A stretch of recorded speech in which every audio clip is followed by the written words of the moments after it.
Hey everyone, and welcome back to another Internet Guru. In today's video, I'll show you how to create a payment link in Stripe. First, open Google Chrome on your computer. In the search bar, type Stripe and press enter. Click on the official Stripe website and log into your account. Once logged in, go to the dashboard or the send section. On the top right corner, you'll see a create button. Click on it, and from the drop-down menu, select payment link. A new page will open where you need to click on Add New Product. Enter the product name.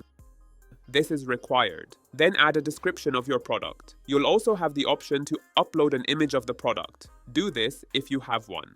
Next, scroll down to the currency option and select USD US dollar.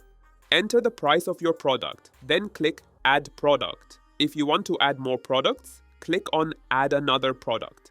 If not, and you'd like to limit the number of payments, you can select that option as well. After that, scroll back up to the top of the page. To preview how the payment link will look, click on Mobile to see the mobile version or Computer to see the desktop version. Once you're ready, click Create Link. After creating the link, an option to copy the link will appear. If you found this video helpful, don't forget to like, subscribe, and hit the notification bell so you never miss an update from another Internet Guru.